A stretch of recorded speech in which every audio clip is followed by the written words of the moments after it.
கொண்டிருந்தார்கள். அவரது திருவேங்கட அனுபவத்தில் 1-2 விஷயங்களை அடியே விண்ணப்பிக்க உள்ளேன். பயனன்றாகிலும் பாங்கனராகிலும் செயல் நன்றாக திருத்தி பணிவுள்ள வருமாய் பிரார்த்தித்தேன். இந்த லோகத்துல காரியமாகவும் காரணமாகவும் இருக்கக்கூடிய எல்லா வஸ்துக்களும் எம்பெருமானுக்கு வசப்பட்டது என்ற பரபக்தி நிலையை கண்டவர் பொய்கையாழ்வார். எம்பெருமான சாதிக்கிற சேமுஷி பக்தி ரூபா என்று சாதிக்கிறார் எம்பெருமான. அந்த பரபக்தி நிலையை அடைந்த ஞானம் பழுத்து பர ஞானம் என்ற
இதெல்லாம் நிறுத்தினான் இல்லையா? வராக அவதாரம் எடுத்து, அப்படிப்பட்ட அந்த வராகம் அவதாரம் எடுத்து அந்த பெருமானை அவனை புகழ்ந்து பாடும். அப்படி அவனை நான் புகழ்ந்து பாடினால்தான் எனக்கு உஜ்ஜீவனம் எழலாய் ஊழி வந்தானே ஏற்றி எடும் சொல்லிட்டு அதுக்கு அடுத்த பாசுரத்துலதான் திருவேங்கடமுடியான பத்தி பாடுற. திருவேங்கடமுடியான பாடுறதுக்கு முன்னாடி எப்படி திருவேங்கடமுடியான காளி அவனோட கடாட்சம் நமக்கு கிடைக்குமோ, அதுக்கு மேல அந்த திருவேங்கட மாமலை இருக்கு இல்லையா, அந்த மலையே நமக்கு எல்லாவற்றையும் கொடுக்குமா. எம்பெருமானை காட்டிலும் எம்பெருமானோட திருநாமத்துக்கு எவ்வளவு வைபவம், எவ்வளவு மேன்மை, நமக்கு எல்லாவற்றையும் சாதித்து கொடுப்பது எம்பெருமானோட திருநாமம். நமக்கு எம்பெருமான் வேணுங்கிறதே கிடையாது. குளம்பெரும் செல்வம் தந்திடும் அடியார் பட்டுய அகிலவெல்லாம் நிரந்தரம் செய்யும் நீர் விசுவாரோ அதோட பெருமிலம் அளிக்கும். பெற்ற தாயினும் கடந்தரும் மக்கள் தந்திடும் பெற்றதாயினும் ஆயில செய்யும் நலந்தரும் சொல்லை நான் கண்டு வந்தேன். நாராயணா என்னும் நாமத்து பெற்ற தாயினும் ஆயில செய்யும் அந்த நாராயண திருநாமம். அதைத்தான் பிளவகாச்சா சாதிக்கின்ற அவன் தூரஸ்த நானாலும் இது கிட்டே நின்று உதவும் சாதிக்கிற ரகசியம் இருந்ததில்ல. வாட்சிய பிரபாவம் தொடர்ந்து வாசக பிரபாவம் அந்த போல எம்பெருமானை காட்டிலும் எம்பெருமான திருநாமம் மகிமை எவ்வளவு ஒத்தியா நமக்கு இருக்கோ, அதை போலவே திருவேங்கடமுடியானை காட்டிலும் திருவேங்கட மாமலை இருக்கு இல்லையா, அந்த மலையே நமக்கு நம்மளோட வினைச்சுடரெல்லாம் ஒரு வினைச்சுடரை நந்துவிக்கும் வேங்கடமே அப்படிங்கிற அந்த வேங்கடமே. வேங்கடம் சொன்னாலே போதுமா, நம்மளோட ஜென்மத்துல பண்ணின பாவங்கள், இப்ப பண்ணக்கூடிய பாவங்கள், இன்னொரு ஜென்மா இருந்தா அதுல பண்ணக்கூடிய பாவம் எல்லாத்தையும் நசிச்சுடுமா அப்படின்னு ஆழ்வார் சாதிக்கிறார். கொள்வார் ஈந்துடாயாரை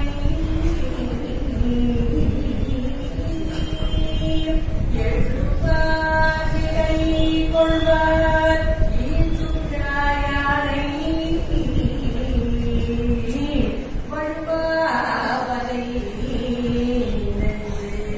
வைகரி கொள்வார் எழுவார் வினை சுடரை நன்கு வைக்கும் வேங்கடமே. வினை சுடரை நன்கு வைக்கும் வேங்கடமே. வானோர் மனச்சுடரை தூண்டும் மலை. வானோர் மனச்சுடரை தூண்டும் மலை. வானோர் மனச்சுடரை தூண்டும் மலை. இந்த பாசுரத்துல ஆழ்வார் பெரியாழ்வார் சாதித்த எழுவார் விடை கொள்வார். எழுவார் அப்படின்னா எல்லாருமே எம்பெருமானுக்கு போய் ஐஸ்வர்யத்தை பிரார்த்திக்கலாம். எம்பெருமானுக்கு போய் ஐஸ்வர்யம் பிரார்த்திச்ச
தெரியாது.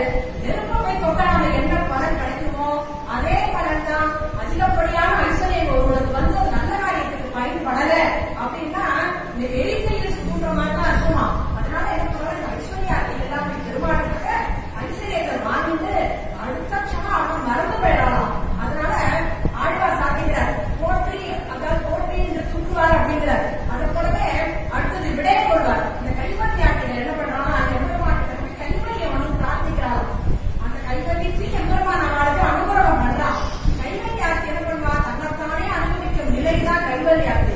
இந்த ஐஸ்வர்யாத்தியோட கைவல்யாத்தி கொஞ்சம் பரவாயில்லன்னு சொல்லலாம். ஏன்னா ஐஸ்வர்யம் வந்து இந்த லோகத்துக்கு உண்டான நமக்கு ஒரு வாழ்வுக்கு ஐஸ்வர்யம்.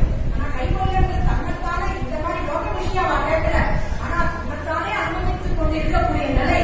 அதுவே எம்பெருமான் பிரார்த்திச்ச அந்த கைவல்யாத்தையும் எம்பெருமான் வந்து கொடுத்துறான். அவன் கொடுக்கலன்னு சொல்லல. ஆனா அது எப்படி இருக்கிறா, பெரியவாள் சாப்பிட சாதிக்கிற எம்பெருமான் கிட்ட போய் ஒரு அனுமதி சீட்டு வாங்கிக்கிறான். எனக்கு வந்து நீ வேண்டாம், உன்னோட கல்யாண குணங்கள் எனக்கு தேவையில்லை, உன்னை நான் அனுபவிக்க மாட்டேன், உன் கடாட்சம் எனக்கு வேண்டாம், ஆனா என்ன நானே அனுபவிச்சுட்டு போறேன். அதனால இன்னொரு மூஞ்சிய கூட முடிக்க மாட்டேன், மூஞ்சியில முடிக்காம இருக்கிறதுக்கு நீ எனக்கு ஒரு அனுமதி சீட்டு கொடு அப்படின்னு பெரியவாள் சாப்பிட வியாக்கியானத்தை சாதிக்கிற நம்மள சாதிக்கிற இந்த கைவல்யாத்தியோட நிலை எவ்வளவு வந்து அவங்க கல்யாண குணத்தை அனுபவிக்கிறது விட்டு தன்னைத்தானே அனுபவிக்கிற நிலை எப்படி இருக்குன்னா, நம் கழுத்தை நாம் அறுத்து கொள்வதற்கு மற்றவர்களுக்கு வெத்தலை பாக்க வச்சு அனைத்து நாம் அவர்களை எதிர்கொள்வது போனோம். அந்த கைவல்யாத்தின் நிலை அப்படின்னு நம்மள சாதிக்கிறார். நம் கழுத்தை நாம் அறுத்துக்கிறதுக்கு மற்றவர்களை வெத்தலை பாக்க வச்சு வாங்கோ கூப்பிடுறோமா. எப்படிப்பட்ட பெருமாளோட பகவத் விட்டுட்டு தன்னைத்தானே அனுபவிக்கிற நிலைக்கு இப்படி சொல்ற. இப்படியும் கேட்டாலுமே எம்பெருமான் கொடுத்துறான்.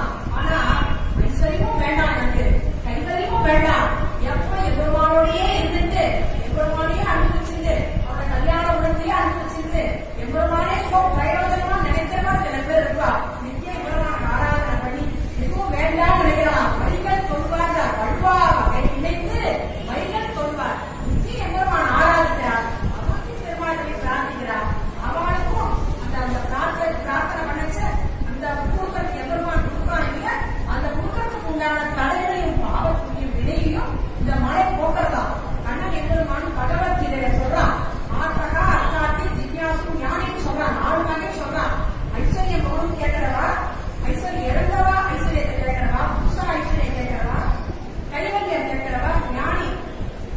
ஞானிதான் பிடிக்கும்னு சொல்றான். கேட்டா ஞானி முக்கிய யுத்தக ஏக பக்தி விஜிக்கனே பிரியோகி ஞானியோ தத்தம் அகம் சச்ச மம பிரியகான்னு சொல்றான். எனக்கு வந்து இந்த ஞானி தான் எனக்கு ரொம்ப பிரியமானவன், அவனை விட்டு என்னால இருக்கவே முடியாது. சசியாகம் சுலபகான்னு சொல்றான். யாருக்கு நான் சுலபனா இருக்கேன்னா, எந்த பிரயோஜனமும் இல்லாம எங்களை எதுவுமே எதிர்பார்க்காம நானே பிரயோஜனமா எம்பெருமானே வேணும் என்று யார் நினைக்கிறார்களோ அவர்களுக்கு நான் சுலபன். சசியாகம் சுலபகா பார்த்த நித்திய யுக்தஸ்ய யோகியரகான்னு சொல்றான். அனன்ய சேகாகா சததம் யோமா ஸ்மரதி நித்திய சகா சசியாகம் சுலபகா பார்த்த நித்திய யுக்தஸ்ய யோகியரகான் தான்.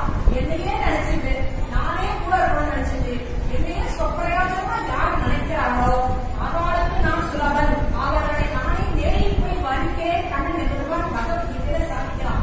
அப்படி இந்த ஐஸ்வர்யம் கேட்கிறவாளுக்கும் எம்பெருமான் கொடுக்குறான். அதுக்கு உண்டானபடியே இந்த மழை போகிறது. கைவல்யம் கேட்கிறவாளுக்கும் எம்பெருமான் கொடுக்குறான். அந்த பாவத்தையும் இந்த விலை போகிறது, இந்த மழை போகிறது.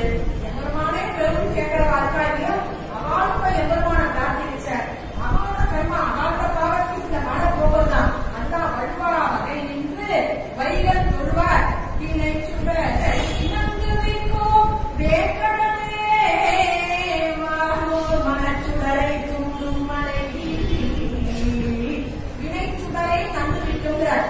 சுடரா பிரகாசமா நம்ம பாவம் எடுத்துட்டா சுடர்வா எரியதான். இந்த பாவத்தையை அடக்குவதற்கு மனச்சுடரை தூண்டும் மலை இன்னொரு சுடர் எம்பெருமானோட அந்த நித்திய சுடிகள்லாம் என்ன பண்றாங்க, பரமபதத்துல எம்பெருமான அனுமதிக்கிறார். ஆனால் எடுபடவே இல்லையா, எல்லாம் சாமியா. ரொம்ப பசிச்ச நமக்கு சாதம் பண்ணாதான் அவனுக்கு ரசிக்கும் அந்த சாப்பாடு அதுல தெரியும். நல்லா சாப்பிட்டு முடிச்சவன் உட்கார வச்சு இந்தாப்பா நீ சாப்பிட்டு அப்படின்னா அவனுக்கு அந்த ருச்சியும் தெரியாது, ஒண்ணுமே வேலையும் தெரியாது. அது போல நித்திய சுடிகளுக்கு எல்லாமே நித்திய எம்பெருமான அனுபவிச்சிருக்கிறார். நித்திய புத்தகம்லாம் அவளுக்கு இந்த எம்பெருமானோட வைபவம் அந்த பரப்பருத்தாளர் எடுபடலையா. அதனால பயணப்பட்டாலும் அந்த திருமண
பின்னாடி அதிக பெருமாள் ஆத்மாவாக இருப்பதால் நமக்கு அந்த மலை நமக்கு அப்படி அனுபவம் பண்றதுன்றத சாதிச்ச அடுத்த பாசுரத்துல எம்பெருமான் நாம் எப்படி போய் சேவிக்க வேண்டும் அவனது கல்யாண பலங்களை இந்திய சேர்க்கைகளையும் அவதார காலத்துல என்ன பண்ணாமல் நம்ம சேவிக்கணும் அப்படின்னு நமக்கு காட்டி கொடுக்குற. அதுக்கு அடுத்தது வெளிப்பாச்சாங்க வருத்தப்படாது. இப்படி ஒரு எம்பெருமான் பரமபதத்துல நித்திய சூரியோட சர்வத்தியனாய் சர்வசக்தனாய் சர்வந்தரியாமியாய் சர்வநியந்தாய்வாய் நம்ம எல்லாருக்கும் நாரகத்துவ ரட்சகத்துவம் இருக்கக்கூடிய அந்த எம்பெருமான் பரமபதத்தை விட்டு ஸ்ரீராமியை விட்டு இந்த திருவிழையில வந்து எழுந்துள்ளிருக்கான். ஆனா நம்ம என்ன பண்றோம், நம்ம பத்தி நம்ம நினைச்சே பார்க்க மாட்டேங்கிறோம். எம்பெருமான் இது வந்து எழுந்துள்ளிருப்பது அடியார்களுக்கு பாதுகாத்தவர்களுக்கு இருந்துச்சு. நாம் அவனை கையோட நினைச்சது ஆனந்தப்பட்டு பேசி அனுபவிக்க வேண்டாமா, நம்ம எதையும் ஆனந்தப்படுத்துவோமே வருத்தப்பட தெளிவாச்சார்களே. ஆனா என்ன சொல்லலாம், ஆழ்வார்கள் முதலாளியார்கள் அப்படி கிடையாது. அவளுக்கு எந்த எம்பெருமான பார்த்தாலும் அவளுக்கு எப்பவுமே வைபவம் எம்பெருமான் பெருமாள் வைபவம் தான் சொல்ற. இடந்தது பூமி எடுத்தது கொள்ளும் கடந்தது கஞ்சனை இடந்தது பூமி எடுத்தது கொள்ளும் கடந்தது கஞ்சனை முன்அல்க கிடந்தது கிடந்தது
அப்ப நிம்மதியும் பேங்கடமே இந்த பர்மனண்டா எடுத்துட்டா நாம பரமபதத்தை எம்பெருமானை சேர்க்க முடியுமா, நம்ம அனுப்ப முடியாத இடம் பரமபதம். அதே போலவே ஸ்ரீராமத்திக்கு போய் நாம் எம்பெருமானை எட்ட போய் ஸ்ரீராமத்தில் அனுபவிக்கலாம். எம்பெருமான் குணானுபவத்தில் நமக்கு எட்டாத இடம் ஸ்ரீராமதி. அதனால எம்பெருமான் என்ன பண்றானா பரமபதத்தை விட்டுட்டு ஸ்ரீராமத்தையும் விட்டுட்டு நிம்மதியும் பேங்கடமே வந்து அப்படியே பரமனண்டா எத்தனை அஞ்சாவது அப்படியே கண்டிப்பத்துல நான் அனுபவம் பண்ணிட்டே இருக்கேன் அப்படின்ட்டு சாஸ்வதம் வந்து நின்றுட்டாங்க. நின்றதும் வேண்டது என்ன காரணம் என்றால் எம்பெருமானுக்கு இந்த அவதாரத்துக்கு அப்புறம் மதமானா எழுதக்கூடாது மனசு ரொம்ப தாபமா எம்பெருமானுக்கு. கிருஷ்ணாவதாரம் முடிஞ்சதுக்கு அப்புறம் அவன் பரம்பரைக்கு போய் அவனுக்கு சுத்தம் இல்லையா அவனுக்கு.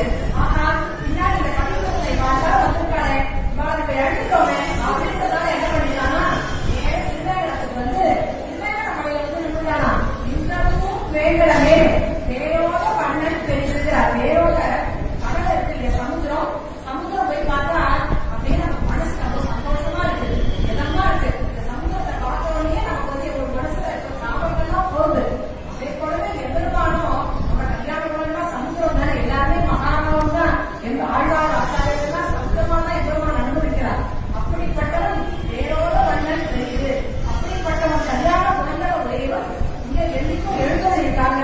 இந்த பெரியவாசான வியாக்கியானம் சொல்ற இந்த எம்பெருமான சேமிக்க இந்த பொய் ஆழ்வார் எப்படி சேர்க்கிற எம்பெருமானோட தன்னோட முக்கிய சேர்க்கையெல்லாம் சொல்லி அனுபவிக்கிறாங்க. ஆனா நம்ம என்ன பண்றோம், எம்பெருமானை முகப்புறம் சொல்லி சோற்றை உபக்கிறோம்ல தெளிவாச்சாமல வியாக்கியானத்துல நாம் சோற்றையாவது நன்றாக உபக்கிறோமோ அதுவும் இல்ல. ஏன்னா ஒரு நாளைக்கு நமக்கு சோறு வேண்டிருக்கு, ஒரு நாளைக்கு அந்த சோத்தை பார்த்தா நமக்கு வெறுப்பு வருது, ஒரு நாள் கட்டி போட்டுறோம், ஒரு நாள் ஒரு சாப்பாடு குடிச்சுட்டு அடுத்த நாள் அந்த உணவு நமக்கு பிடிக்க மாட்டேங்கிறது. ஆனா தூங்கிடுறோம், அதுவும் ஒரு நாள் தூக்கம் வரல. நாம் எந்த சுகம் அடையணும்னு நினைச்சு சுகத்தை அடையிறோமோ அந்த சுகமும் நமக்கு முழுவதும் நம்ம அடைய முடியவில்லை. ஆனா இந்த ஆழ்வார்கள் அப்படி கிடையாது. எப்பொழுதும் எம்பெருமானோட கல்யாண குணத்தை அனுபவிச்சிருக்கிறார். ஆனா எம்பெருமான் நம்மை உணர்வதற்காக தான் பரமபதத்திலிருந்து இங்க வந்து நிற்கிறான். அதான் நமக்கும் எம்பெருமானுக்கும் உள்ள வாசி. நம்மை பெறுவதற்கு அந்த எம்பெருமான் பரமபதத்திலிருந்து இங்க மலைக்கு வந்திருக்கான். ஆனா நாம் எம்பெருமானை நினைச்சு உருவ மாட்டேங்கிறோமே அப்படிங்கிற அடுத்த சாஸ்திரத்துல ஆழ்வார் சாதிக்கிறார். தன்னோட மனசோட பேசுறார் ஆழ்வார். எல்லாருக்குமே தெரிஞ்சுக்க வேண்டிய விஷயம் என்ன காரணம்னா, ஆழ்வார்கள் காலத்துல முதலாழ்வார்கள் காலத்துல எம்பெருமான் வந்து மனசுல இருக்கான் அப்படின்னாலே வேதம் சொல்றதுடைய அந்தர் தவிச்ச தற்சர்வம் யக்ய நாராயண ஸ்திதகான் புறமும் எல்லா இடத்துலயும் வியாதித்து இருக்கிற ஒரு எம்பெருமான். நாம் எம்பெருமான் மனசுல அந்தரியாமையா இருக்கான்னு நம்ம நினைச்சுட்டாலே நமக்கு ஒரு பயம் வந்துடும். உலகத்துல உள்ள எல்லா ஜீவராசிகளிலும் எம்பெருமான் அந்தரியாமையாக இருக்கிறான் அப்படின்னு வச்சுட்டு எல்லாருக்கும் நம்ம வந்து ஒரு அன்பை காட்டுவோம். யாரையும் நம்ம வெறுக்க மாட்டோம். எல்லாரும் உண்டாக ஒரு மனப்பக்குவம் வரும், நமக்கே ஒரு சாந்தி வரும். அதுதான் ஆழ்வார் வந்து இந்த மனப்பக்குவம் எல்லாருக்கும் வரணும் தான் அதோட மனசுக்குள்ள எம்பெருமான் இருக்கான்றத நமக்கு காட்டி கொடுக்கிறார். உடன்கண்டாய் நினைச்சு உத்தமன் என்று உடன்கண்டாய் உள்ளுவார் உடற்கு உடன்கண்டாய் வெள்ளத்தில் உள்ளாடும் வேக்கடத்தின் மெய்யாடும் உலகத்தில் உள்ளான் என்றோர் சொல்றார். உடன்கண்டாய் நன்மை செய்கிறார். வேதம் சொல்றது அசந்தேவ சமர்த்தின்னு சொல்றது, அதாவது இல்லாதவங்க இருக்கிறார் சொல்ற ஆழ்வார். உடன்கண்டாய் நன்மை செய்யா எம்பெருமான் இருக்கான், எதுக்கு இருக்கான்? அடியார்களை ரட்சிப்பதற்காக